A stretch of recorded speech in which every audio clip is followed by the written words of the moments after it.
Welcome to Disambiguation. I'm your host, Michael Fauscette. Each week, we interview experts in artificial intelligence, generative AI, and business automation to help business leaders understand how to use these tools for the biggest business impact.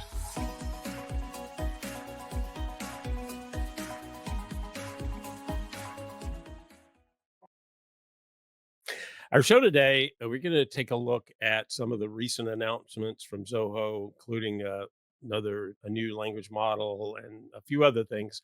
And I'm joined today again because if you watch the show, you know that Ram's been on here before by Ramprakash Ramamoorthy, who's head of AI at Zoho. So welcome, Ram.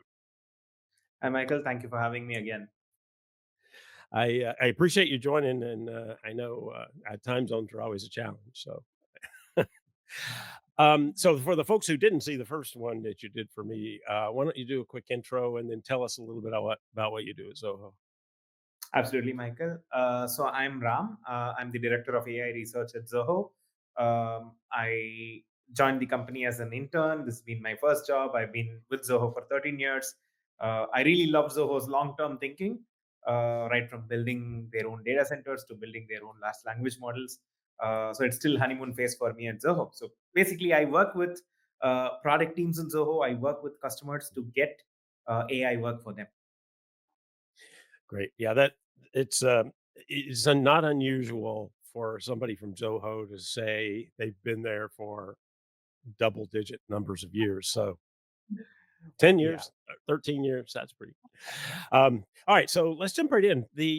The one thing that I wanted to start with, and it was a recent announcement that you guys did, and I just want to understand a little bit more around your thinking, and that's around the Zia large language model that you guys built.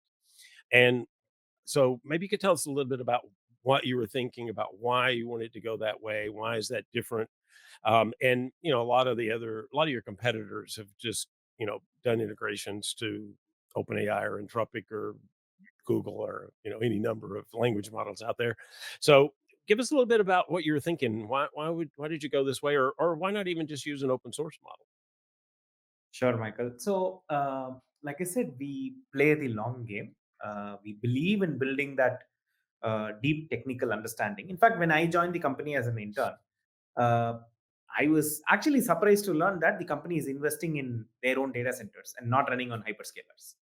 Today, I look back and connect the dots. I am able to see the value that we pass on to customers.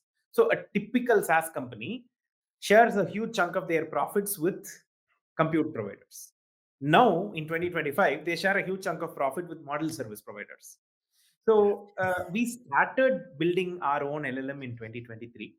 It's been a 2-year project. I mean, this was when we were all amazed with the power of transformers via OpenAI. We went ahead and did an OpenAI integration where customers can bring their own key if they have an existing relationship with OpenAI. Go ahead, build on top of that because I mean we weren't able to meet the demand. And then slowly, sometime around 2024, we started bringing in open source LLMs. I mean, this was the thanks to llamas and mistrals of the world. Right. The whole transformer power was democratized. So we had these self-hosted models Hmm. which in which the data remained within the Zoho ecosystem. So for a customer, the data will not leave the Zoho ecosystem. So they had a choice. You can either use a model you have an existing relationship with, like OpenAI or Google's Vertex or Anthropic. If you have a pro subscription with them, tie that into Zoho's platform. Or here are some self-hosted options, which include Mistral, Llama, Gwen, DeepSeek, and all the other models that are open source. And Sure. so this was how our customer facing line of products were. And then a lot of companies dropped their own idea of building their own large language models. If you see internet and GitHub, and you could see a lot of companies would have started building up on their own foundational LLM and then stopped that by late 2023 because we had a slew of open source models coming in. So even today, the question is, I mean, despite being spoiled for choice in the open source world, why do you have to build your own LLM backbone? So, two things. One is you need to build the know how because this seems to be a foundational technology. This seems to be super important. It has definitely changed the way we use software as consumers. And I'm sure the impact on enterprise is still pending. So we will see a lot of a lot of innovation coming into enterprise software space. We also see all these model service providers eventually become our competitors. If a SaaS provider is spending 80% of their infrastructure money on model service providers, they get good signals. The model service providers get very valid signals to build their businesses around. So in 6 months to 1 year time, we will see a lot of these model service providers evolve into software service providers, right? The the way they put it outside is SaaS is dead, but SaaS is still the preferred delivery model. And we believe having this know-how is super important for us, so we can keep passing on the value to our customers. Mm, So we have always talked about right sizing our models. The same way our models are not that big. I always clarify this when I start. We're not building a chat GPT competition. We are right. building an enterprise LLM that has the emergent behavior enough for enterprise use cases. So we have launched three models: a 1.3 billion parameter model, a 2.6 billion parameter model, and a Mm, 7 billion mm, parameter model. Again, talk about right sizing. For example, for summarizing some structured information in a database, a 1.3 billion model is more than enough. For summarizing a semi-structured information in, let's say, support tickets, where you know the context, you are running an auto garage, you right, get auto right. garage support tickets. A 2.6 billion parameter model is enough. Whereas take Zoho Writer or word processor, where I could use it for manufacturing, you could use it for writing your podcast scripts. Then you need a 7 billion parameter model. Right. So again, right sizing the model is the key. We're not going to offer it as a generic chat window where anybody can ask any questions under the sun and get answers. It's Sure. deeply tied into our business context. So this is what we have launched. And again, we are investing in things like mixture of experts. We are investing in things like reasoning. But like I Mm, said, we are playing the long game here. There is no urgency or there is no rush for us to get it out. Again, it's also a very expensive affair getting the GPUs. mm, mm. It's a very investment heavy process, but the goal is we want to build the know-how. We want to make sure our customers are not nickel and dimed in terms of AI features. So we keep offering the value that we continue to offer.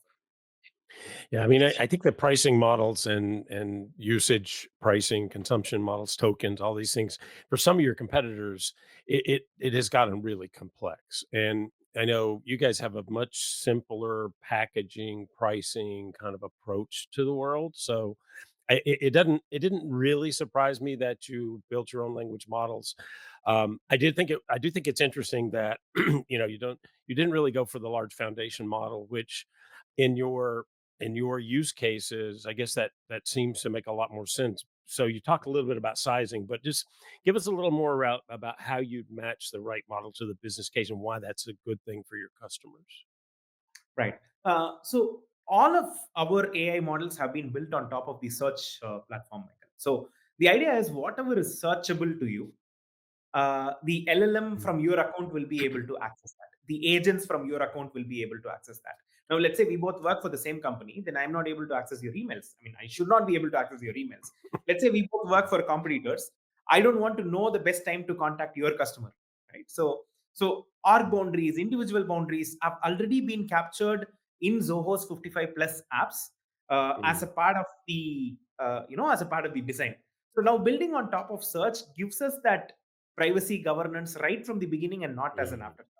And this also helps us comply with various regulations. So, for instance, with our agent platform, which we also announced recently, uh, you know, mm, GDPR has this right to forget. Now, if you throw in an LLM and you ask it something, and then the next prompt is going to be any LLM. The next prompt is going to be, "What did I ask you to forget?" Right, and it's going to tell you what you asked about it to forget. Now, with agents fetching real-time information from databases, making this compliance becomes super easy. So we still rely on a lot of machine learning models, which don't need GPUs for inference, which are trained right. for that particular task, which we had feature engineered in the past. I mean, you're looking at a Mm, sales system, you're looking at predicting anomalies, or you're looking at forecasting your deal target. You don't need a large sure, language model to do this. You can do right. it with purpose built machine learning models. So again, we operate in a hub and spoke model within the company. I am a part of this group called Zoho Labs, which offers the hub, which acts as the hub and offers APIs to product teams. Product Mm, teams have their much needed domain knowledge. I mean, something in a CRM is very different. The same sentiment in a help desk is very right. different, because only angry emails come into help desk. So, we combine all of this. We try and limit as much so that a lot of this inferencing happens on CPUs. because only Mhm. when it happens on GPUs, the cost is going to be passed on to the customers in some way or the other. So Right. when there is no emergent behavior needed, go with a machine learning model or a smaller large language model. More the emergent behavior, go with a larger model. So that's why we are also working on a 32 billion, a 70 billion, a 100 billion parameter model. See, the truth is there. Bigger model is always better, but not at the cost of inferencing, not at the cost of privacy. Mhm. Yeah. Yeah, I mean, that's always been, top of mind for Zoho: data protection, privacy protection, and I like the idea, and it makes a lot of sense to me that you're right, you've got departmental things that you work on that you don't nobody else needs to have access to, and I mean, to be honest, I even run a local Mistral model myself because there are things that there are things that I get that are NDA, as you know, and I can't, risk sharing them. But at the same time, I'm lazy and I want it to summarize the slide deck for me. So you know, it's a Yeah, very useful use case. I mean, think about it. yeah, But yeah, it's interesting, and I know you guys really do work in this hub and spoke, and you start to see there's always been a fair bit of AI for many years built in, and it sounds like you're really talking about resource optimization in a way that a lot of those competitors, a lot of the other companies I've talked to, haven't really. They don't really. It's more of a here's a sledgehammer approach, right? Rather than here's a ball peen hammer, and a tack hammer, and a claw hammer, and so that I mean, that makes a lot of sense. Can we talk a little bit about, because again, very sensitive to data, context, all those things. Can you give me a little bit more about, what kind of unique challenges did you find in optimizing your own data structure, building out summarization capabilities, and even some context like RAG and code generation? right. I think one major challenge that we had to deal with was related to hardware. Everything from procurement to running them at full throttle. I mean, we run our own data centers, so retrofitting these H100 GPUs into our data centers took us a lot of learning. I mean, we've been training Yeah. AI models for 13 years now, but getting that HPC skills, the high performance computing skills. For example, we had to buy NVIDIA's InfiniBand because the Ethernet cables didn't have enough bandwidth, and Right. we had to optimize the power and cooling supplies in our data center. So the primary place where we had a lot of learnings, where we had to upskill our people to do this, was in the hardware area. The second thing Mhm. again was doing inference at scale. Again, we had a partnership with NVIDIA, which really helped us. NVIDIA really worked with us on an engineer to engineer basis, not just as a customer Yes. vendor case. And they helped us optimize the inference in building all of these LLMs, because again, we want to do it at scale. We have 16 data centers across the globe. Now, Right. one is the supply is limited. There are a lot of geographical regulations in bringing data centers, I mean, in bringing GPUs to a certain data centers.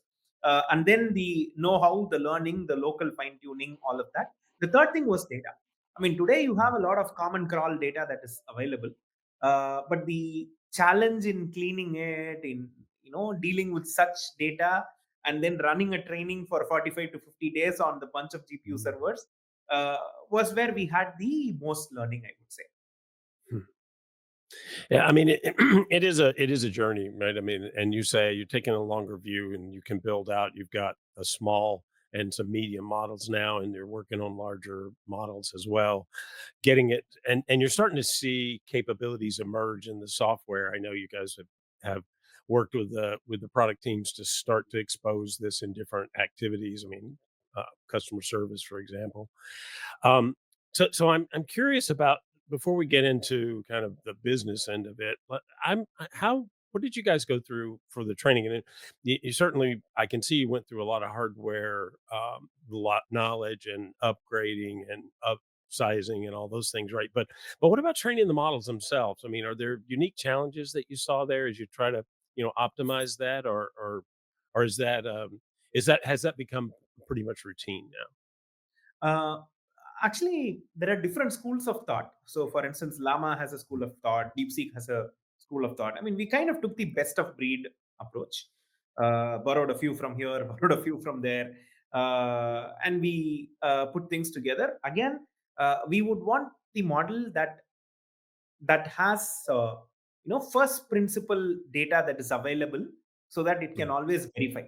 The context is the first Mm. party information that is available in Zoho's 55 plus apps. So we had to do a lot of iterations. I mean, today we announced the benchmarks. Our benchmarks are we are better than Llama 2 in all aspects. Nice. We are at 80 to 85% of Llama 3.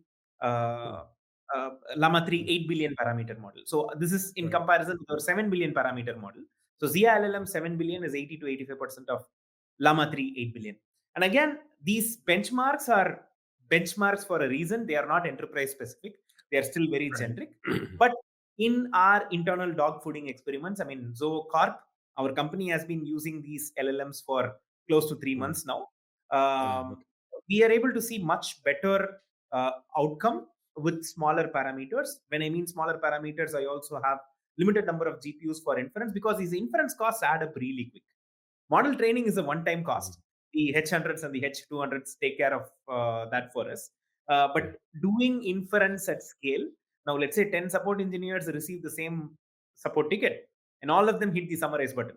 Now the token in, token out is going to be very high. Now, how do we keep that in check without Mm. making sure the user experience is not impacted?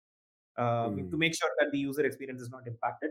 So that was again another challenge. So that's why right sizing models really helped. Ultimately, we still haven't seen. I mean, if you look at, there's a lot of hype around agents being digital employees and all that. But if you put an agent as a digital employee today, I'm sure it'll be fired on day one. Right? It's still not, we haven't seen a lot of success stories Mm. uh, around agents. I mean, for example, like 1 year back, before we launched this LLM, before we launched our Agent Studio platform, we started dog fooding this. We applied our agents to two places. One is with our legal team. The joke is, whatever goes to legal team, it takes at least 2 weeks to get any response out of them. Yes, they are overworked, and as we are moving up market, our complaints burden is increasing heavily. Mm. And two is with our Zoho Books customer support. And Zoho Books has a unique case where Zoho Books implementation varies across countries and sometimes even varies across states because it is related Yeah. to finance. Now, this Yep. is a high volume, very different. The variety of questions that come in are very different and the answers are very different. Mm. So, we tried deploying these agents in these two places and we were able to see only a 20 to 30% improvement in productivity. We monitored metrics like mean Mm. time taken to resolve, number of tickets closed in a day, average response time to close a ticket. Some 10, 12 overlapping metrics that we saw, we were able to see a 20 to 30% improvement in productivity, and that's all about it. It definitely didn't Mm. take to replace somebody. So far as setting this expectation has also been a challenge. So all of a sudden, somebody says, I Mm. replaced all of my support team with help of AI agents. Somebody says, I got 10x productivity because I deployed agents into my ecosystem. But for an enterprise like us, where we have full control on the tools that we build. Zoho runs on Zoho. It's an Mhm. 18,000 company. We were able to see a maximum of 20 to 30% improvement in productivity. And getting this message out was a challenge. And people generally think, oh, you have agents, then is my job going to be redundant? No, but setting the right expectation where we could summarize things for you, where we could contextually, the moment a customer talks to you on chat, you get their information and get a summary of who they are, what they have purchased with you, an overview of their account, and so on. So, thinking of an LLM as a summarization engine, thinking of an agent to fetch information that you would need, setting the message right was a major challenge. Yeah. Well, it is interesting. I think we talk about it, agentic AI all the time, and frankly, I write a lot about it, and I have a book coming out soon about it. So, I think it's a huge opportunity, but at the same time, we're on a journey, and you have to take advantage of the capabilities in this time and then build for where it's going to go over the next months and years, well, months, because things change so quickly, right? So I think that's a good message that look, let's go through this in a very controlled way, use case based way, and find the best mix of human and digital workforce that works for your organization where you are, and evolve over time. So that, to me, that's exactly the way I think companies should think about it, right? Is how do I take advantage of what I can get today? How do I build for what I'm going to be able to do next week? Yeah. Right. So you guys, and one of the things that with Zoho, you've always built privacy in as a major theme, and and capability, frankly. So, how do you ensure that you don't lose any of the customer data when when you're going in to build out this agentic, the LLM, all these different new AI capabilities? How do you continue to offer that level of trust that is built in today? Wonderful, Michael. So ever since we started, we've been a very, very privacy-aware company, and we are inching close to 30 years. We are 29 years old now. We've never sold customer data. We've never shown ads in any of our products. So privacy has been number one. The same thing applies to AI as well. Again, it's built on a strong foundation. Like I said earlier, we built it on top of the search platform, Zoho search platform. I mean, you look at search, enterprise search is very complex. There's a reason why consumer search companies couldn't make it big in enterprise search, because there is a huge amount of governance involved. I cannot search through information that I don't have access to. Then there is a directory layer as a part of Zoho's ecosystem, where roles are defined. For example, I could be a CRM administrator for my region, let's say for India sales, but then I will not be able to have access to North America sales CRM. So all of these roles are already defined in the base layer. So privacy lies at the bottom of the stack, and whatever we have built on Mhm. is built on top of this. Now that has made a lot of this very easy for us, because privacy is not an afterthought here. We strongly believe your data is your data, and no, we're not in the business of subsidizing software for you by getting your data and selling it to others. That the same thing has been applied to our LLMs, our agentic platform as well. Our LLM has been built on a mix of public and proprietary data. No customer data has ever been used to fine tune the model or train these models. The Mhm. customer data lies within the customer context. So the LLM is dropped into each of the customer installations, and then there is a customer context. And that context, we make sure, with our very stringent security and privacy principles, we make sure that context is never moved to somebody. Strict organization boundaries, strict personal boundaries are Mm. followed, and Zoho's privacy promise is still intact. Nice. Yeah, that I mean, that's obviously top of mind for a lot of companies as they look at this. And I mean, the regulatory landscape in some countries is extremely complicated. And on top of that, the brand risk to leaking customer data is huge. So I know that that trust level is going to continue to be a really important part of a company's process of selecting and building out these different capabilities. So Ram, you mentioned a little bit about benchmarks, and I agree with you. It's great. It's not a real world thing. It's a how do I compare these things thing. But that's fine, right? I mean, that's useful in understanding what's better. So how did you guys compare when you went through these benchmarks with the open source models? And was there anything surprising or notable about the results as you went through the benchmarks? That's an interesting question, Michael. I mean, we were looking at all these common sense reasoning benchmarks.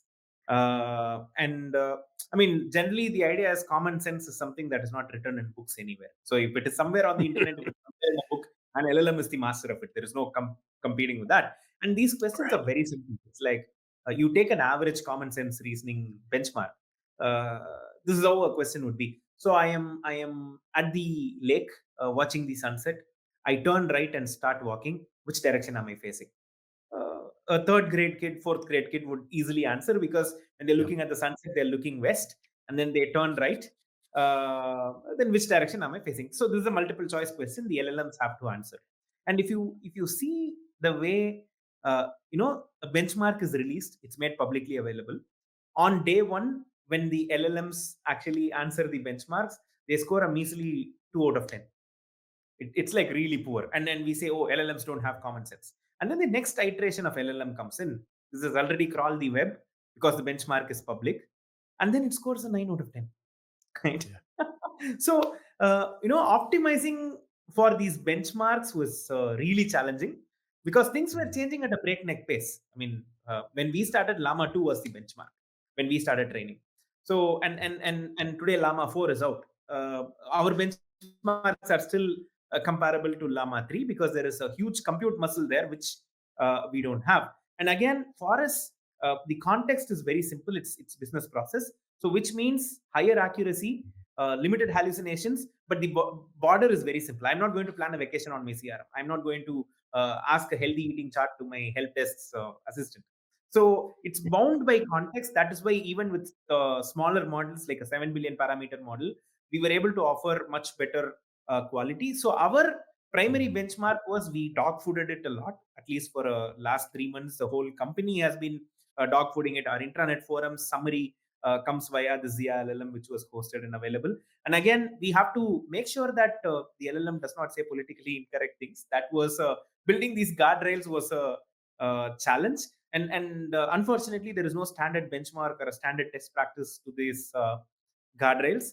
So yeah, it was this was one part where we had to do a lot of training, retraining, a lot of fine tuning to make sure that it does not abuse, it does not say racist stuff. And at the same time, we didn't take the benchmarks like as the gold standard. We know if it performs reasonably on the benchmark, then we are good was the approach that we took. Right.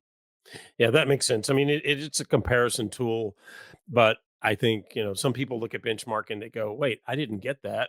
Oh, well, no, you didn't. I mean, it's just like your internet connection. Do you ever get the speed they promised? Yeah, it's close sometimes. All right. Well, so I wanted to jump over to the agent studio now, because I obviously agentic. We talked about this a little bit already, but agentic is the hot thing. Everybody's talking about it. Everybody's I'm writing about it. A lot of people are writing about it. It's an extreme important topic. So as you guys launch this, what you know, and we talk, this is a bit of crawl, walk, run kind of a process anyway, right? So what are you guys focusing on from an automation and workflow kind of perspective now? And obviously customers can build, no code in the agent studio, they can build all sorts of things, but what are kind of these early use cases that are showing the potential of the agent studio? Wonderful, Michael. We see a lot of potential in our CRM platform, on the help desk platform. Again, Mm, getting the information from multiple places, getting the ground truth at the moment. Say, let's take something like a ticket assignment in a customer support system. So typically, an LLM would read an incoming ticket and assign it to a human person. Now, that human person could be on leave. They already could have a pipeline. They could not solve it without violating the SLA. So things like that. Now there is an agent that looks up the HRMS system and says this person is available. Then there is an agent that looks up their queue and says, oh, he cannot solve this problem because he already has his queue full. There's a chance of SLA violation. So let's find out the next best person. So again, these are tightly intertwined, and LLM itself cannot take decisions that are real time. And LLM takes decisions based on the data that it was trained, but right. connecting this it's like having a PC and then connecting it to the internet. I mean that's how I always think of it very Mm, simply. So now you're able to get real time information. How many open tickets for Ramprakash? The question at 7 a.m. in the morning is very different. The question at 7:15 in the morning is very different. So now the mm, agent brings in contextual information, real time information. Again, all of Zoho's APIs feed into the agent studio. We've got an mm, MCP server where we also expose this to other agent platforms. So the idea is have these workflows, make them intelligent, make them run by an LLM, use these agents to access first party information from your Zoho apps, from your external apps, and along with the privacy guardrail, along mm, with the governance paper trail that you can use it to verify. So take something like a SDR, somebody who qualifies the leads. Now the agent looks at the leads, find out if it's a junk lead, finds out the mm, domain name and see if the lead is relevant, and so on. It basically does what the first 10 to 20% of what a human sales guy would look at, would evaluate when a lead actually lands up in your system, is being right. automated by this agent. So for L1 support, again, it's all in the initial stages. So can you do it faster? Can you that 20 to 30% performance improvement in productivity comes from doing these mundane repeatable tasks which the agent fetches real time and feeds it to the LLM so that the LLM can summarize it Yeah. beautifully. Yeah. Yeah, that's me. I mean, I've used a few simple agents, and that's, to me, that's been the biggest value is, just a simple agent that schedules meetings for me, or one that takes notes in meetings for me, or one that preps me for every meeting. I mean, those kinds of things, they're small, but they have a big benefit over your work cycle for a whole week. So I think it's pretty exciting. Well, Yeah, you mentioned MCP. Oh, go ahead. Sorry. I had fun scheduling meeting with you. I mean, we Oh, had to yeah, yeah, yeah, cancel. that's right. That's right. We did have to, move it around a little bit. Yeah, that's right. And, the platform's actually doing quite well. Once in a while, it errors out, but you have to Yeah, be prepared for that. We're just learning and we're building capabilities. But, yeah, it does definitely make things easier. Um, so you mentioned MCP, and obviously that's important to have the connectivity that you need for interoperability for other types of solutions. But what do you envision around the third party use of these capabilities? I mean, where do you see this going from a partner perspective? sure, Michael. I think as we move up market, we see, I mean, we cannot really force all our customers to start off with Zoho ecosystem for everything to work. So initially, they might be using other products. They might be tapping in data from their private systems, which are on-prem. Now, having an MCP becomes important because you're opening up all your Zoho information, all this first-party information. Especially, we see the partner ecosystem building on top of this, especially for bigger enterprises where they could have siloed departments, siloed tools. Now, one way to do this is open up. Again, even with the LLMs, I mean, we had an AI bridge which connects to ChatGPT, Cohere, Google Vortex, and all that. And then there, so the Mm, idea is to open up. The idea is to not gate things. The default choice will be a Zoho option, but then you are also open. Giving that choice to customers especially helps in the enterprises. mm. So, so we didn't really talk about this, and I think this is probably on your roadmap and not done yet. But are you guys thinking about agent to agent collaboration too, and A to A or whatever protocol you want to use? But that's the popular Yeah. one now. Is that something that you're looking at? But Yes, certainly, Michael. multi agent systems are going to be a big thing. Yeah, yeah. I mean, one, we have pre-built agents, and two, we have Agent Studio where you can no code prompt, and then you can build agents that talk to agents. Of course, MCP is the first thing. A2A is a work in progress. So we could Right. open up the data center. Yeah, that makes sense. And again, like I said, it's a journey. You can't do everything on day one, so that makes sense. So you've talked a lot in this underneath this about resource optimization, right? So cost efficiency, right sizing the AI. How how do you balance technical sophistication with affordability and accessibility so that you get the best capabilities in the market, but at the best resource balance for those capabilities? Yeah. Affordability and accessibility has always been Zoho's core because we started off with catering to SMBs. And now we have moved mid market. We're trying to move more into enterprises. Some regions we are moving really fast with enterprises. So Mm, affordability has always been at its core. And I mean, that's the reason behind building our own data centers. That's the reason behind building our own AI stack. All the 55 plus apps that we've built over the last 29 years have been homegrown. None of it has been acquired. So that way, we want to keep it very predictable. Our prices have gone up only with inflation, so we don't overnight charge a premium to access all that. The same thing with mm, AI. So we still haven't announced any pricing for the Agent Studio. We want people to see value out of it, and depending on the value, the quantum of the value that they see, we would eventually. This is incurring a cost for us today, but we really understand that this is a foundational technology. This has changed the way we personally work. Now, how do we bring that to the enterprise? So we want to see that value. We want our customers to see that value. We don't want to nickel and dime them in the name of agents and AI and all of that. Yes, it is investment heavy, but we are still waiting to see the real productivity. I am sure we will hit a day where we have the multiple productivity, 2x productivity, right. 3x productivity. Today it's at 10 to 30%, 20 to 30% is what is realistic. So we don't have a choice. I mean, you think of it like Apple. Apple does not charge you for Apple Intelligence, right? You buy the device and things come with it. Of Things are course, in there are there, right? Mm, yeah, yeah. Of course, there are various tiers there. So we also have set limits depending on the plan the customer is on. So that thing is there, but we don't intend to price AI separately. We strongly believe something like a summarization, something like a sentiment analysis has to be out of the box, has to be inbuilt, and does not offer value so that a customer pays to use it. So that's the stance that we've taken. So affordability mm, is, and like I said, because we are not running on hyperscalers, we are able to pass on the value to our customers. Same way, mm, because we have built so much of in-house know-how on right sizing models, I'm sure the value will be passed on to customers. yeah. I mean, I know that historically you haven't increased prices when you've added new capabilities to the system. So that, I mean, it makes sense. It fits in the philosophy that you guys have had all along. That because you own the whole stack, you have the capability to optimize those resources better and build all of those things in. And I there are only a few, enterprise vendors that have done that sort of thing, and it is, in fact, always because they own the whole stack, right? I mean, that's the real key, I think, around how you can really offer this affordably to your customers. Yeah, yeah, absolutely. Well summarized. S So, let's talk about the future just a little bit, and, with AI, the future could be 24 hours or 3 months. I mean, it's changes quickly.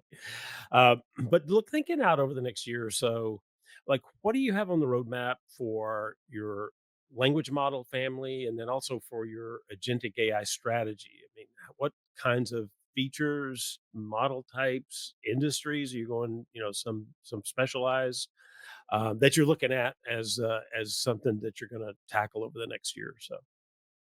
Wonderful, Michael. I think with respect to the large language model, we're just going to grow it horizontally, not looking at vertical, I mean, domain specific Mm, LLM right now. We are mm, investing in techniques like mixture of experts. We're looking at reasoning models. We're looking at non-English models so that other mm, languages support could be better.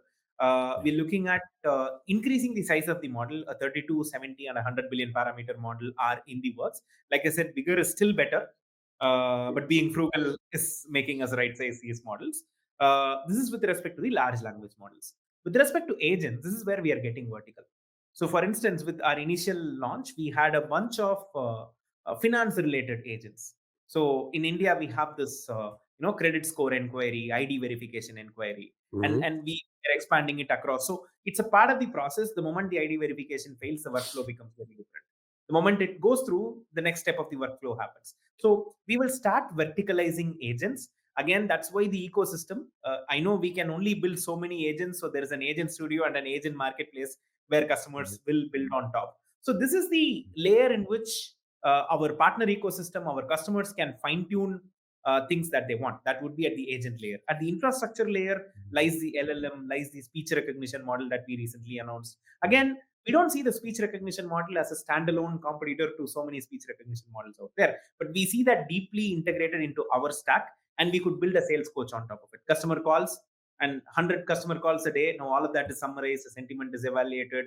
Find out, use it as a sales coach to see what things you would have said better. So one, there is an AI infrastructure layer which has this LLM speech recognition and other foundational models that we have built. Two is an agent layer which goes vertically, a real estate specific agent portfolio, finance specific Mm. agent portfolio. So that is how we see this going. Yeah. I mean, I think that specialty in specializing agents is the place that it does make a lot of sense, right? If you start to use that digital worker paradigm again, I don't hire generally an employee to do everything, right? Right. Like that Correct. wouldn't make any sense. That Yeah. wouldn't make sense. I want it to do a thing, a specific thing, or a set of things. So yeah, that to me, that's a logical way to start thinking about this, and that definitely supports that. Yeah. Very Well, well I put. really good conversation, Rem. As always, love catching up and seeing what you guys are doing. A lot of really good stuff there. Before I let you go, though, the one thing that I like to do at the end of the show, which you know already, is give you to recommend somebody, a thought leader, author, podcaster, somebody that you think the audience would really get benefit out of and enjoy. Sure, Michael. I think with AI changing really fast, books are struggling to keep up. So these days, reading books is it takes you down the nostalgic lane, but things are changing so fast. So I'm heavy on Substack. Substack is my most used app on my phone, and also I spend my most money there, subscribing to multiple Substacks, but only reading a few. Yeah. Who has time to read all that? You get tempted and start reading. So one or two substacks that I could call out is one is Rohan's Bites. Rohan Pal is this person who writes Mm, amazing stuff. He's a great aggregator of everything that happens in the AI world and then puts it in writing so you can Mhm. consume at your own pace. And then there's Devansh Agarwal, who also writes on Substack.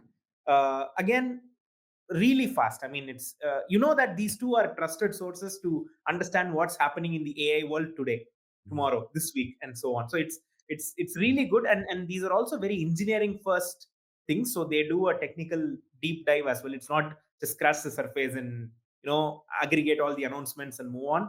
Yeah. They put in the hard work to bring us all that engineering. So these are the two people that I would recommend if you are into AI research, if you want to understand the mathematical underpinnings of these newer models that keep coming out every night. So yeah, these Yeah. are the people that Yeah. I look for. Cool. Great recommendations. Thanks. And I, I agree. Substack is essential if you're researching AI in any way, because it does change so quickly. So Yeah. anyway, Ram, thanks so much for joining again. Really appreciate it. Pleasure is mine, Michael. I really enjoyed the conversation. I hope our audience too. And that's the show for this week. Thank you all for joining us. Remember to like, share, and subscribe to the show. If you enjoy the show, please leave us a review to help others find us. For more research on AI and other software, check out arianresearch.com. If you're an expert in AI, generative AI, or business automation, either as a provider or an end user, email your information to disambiguation@arianresearch.com. Don't forget to join us next week. Disambiguation is an Arian Research production. I'm Michael Fauscette, and this is the Disambiguation Podcast.